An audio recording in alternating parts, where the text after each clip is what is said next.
things from a life of hard work he was no longer fit and able to perform. Wilbur Craigson pocketed the key, turned, resolved not to use his given name and risk discovery again, not until his retribution was concluded, which meant that now, as he prepared to return to the streets of Besancon, he would have to readopt the identity and name that he had assumed for so long it felt more natural than the one he had been born with. It was time, once again, to become Pedro Dolor.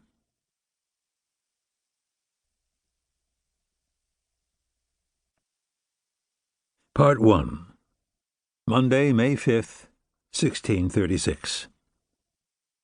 In verses wild with motion, full of din. Chapter 1.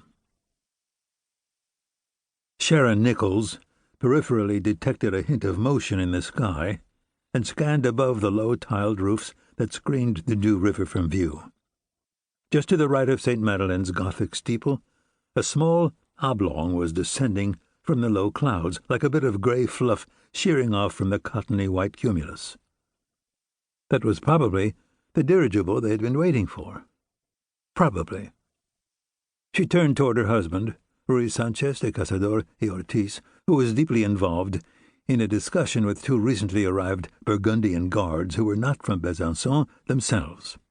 They were still getting used to distinguishing local peddlers from the regional traders who, for 3 weeks now, had been rigorously screened before being allowed into the main city.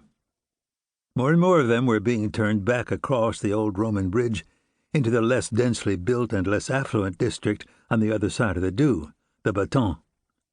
As security tightened, more were forced to remain there, resolving themselves to trade as best they could in the markets that had sprung up between the margins of that district's curtain walls and the vineyards which surrounded them.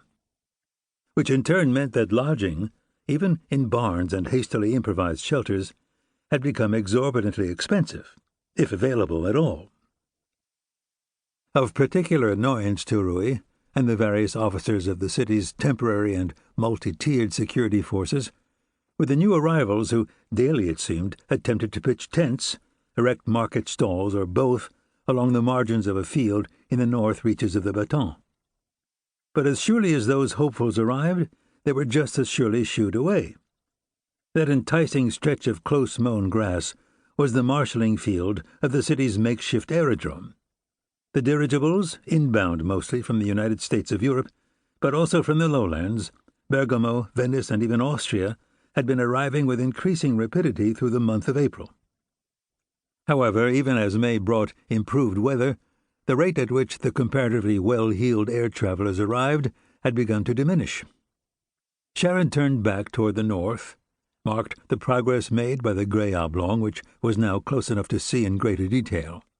Its lines were more trim than most of the airships which had been arriving, and there were more catenary wires draped across its back to hold up a larger and more enclosed gondola beneath it. It trailed less smoke, which meant that it was not running a burner to keep the envelope inflated with hot air. The only fuel it was burning was to power the lawnmower engines that spun its propellers.